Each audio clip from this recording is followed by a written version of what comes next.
lately I feel like I'm seeing a lot of videos online, on social media, and other places of scientists talking about how having all of our communications mediated through screens has had a detrimental effect on our ability to communicate effectively, as well as certain cognitive things like creativity and an ability to collaborate and an ability to think improvisationally, those kinds of things.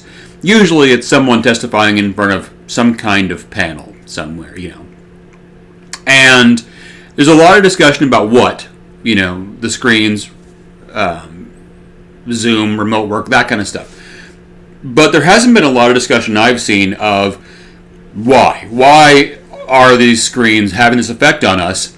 And I think I have a theory. And I'm not a psychiatrist. I'm not a sociologist. I am a performer and a public speaking coach and a presentations coach. I've been working in those fields for, as a coach for like 15 years, as a performer for much longer.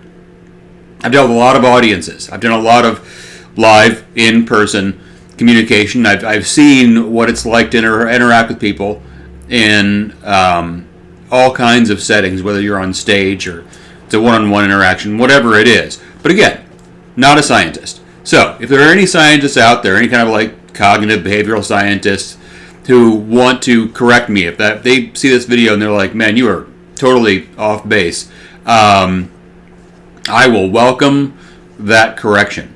But here's my theory. My theory is that when you communicate in person, when you are in the same room with someone, there are so many kinds of communication that are happening, right? Not just what happens with your voice, not just what you're saying or the tone of voice, pace, volume, that kind of stuff, but also facial expressions. What is your face doing? Where are you looking? Are you looking out the window? Are you looking at the person you're talking to? Are you looking over their heads? Are you looking down at the floor? What does your facial expression say? Is it, if you're smiling, is it a genuine smile that reaches the eyes, or is it a sad smile? Then there's body language stuff. Are you open towards the person you're speaking to, or are you closed off? Are you leaning in or stepping back? What are you doing with your body? What are your hand gestures saying? All of these things, right? And the thing is, I think these things play a role beyond just getting your point across, just adding a layer of communication to what you're saying. I think that's a huge part of it. But I also think these different layers and levels of communication have a kind of psychologically and emotionally nourishing effect on the receiver. I think that our brains have evolved to communicate on all of these levels. And if we are not getting communication on all of those levels, something feels less than, something feels incomplete. And I think that we have, like I said, evolved. I think the process of evolution, the process of communication being so important, so vital to our survival as human beings, our ability to connect with one another being, key to our ability to survive and thrive at so many points in history, that thing is not just something that adds an extra level or adds extra depth. I think we need it.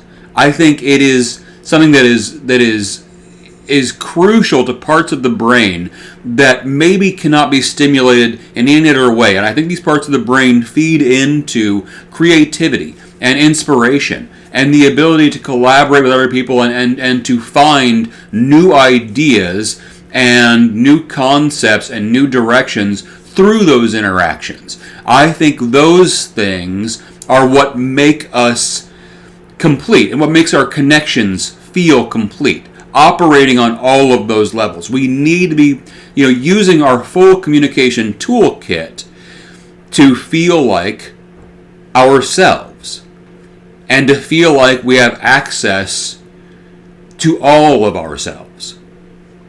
And I think that is why we are seeing all of this loss from having all of our interactions mediated through the computer and through cameras, while we sit in rooms by ourselves and not actually in the room with other people having direct contact and making that kind of direct multi-leveled connection with those people.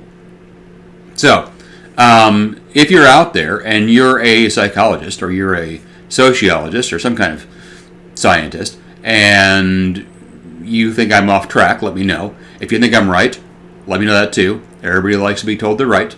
But, yeah, I think that's why learning to communicate, learning to be present in the room with other people, learning to tell your stories, learning to connect, and learning to do it in person, learning to sort of access your full toolkit of communication abilities. I think it's important not just for you, but it's important for the people you're talking to, and I think it does more than just, get a message across. I think it actually feeds us in some substantial and fundamental way.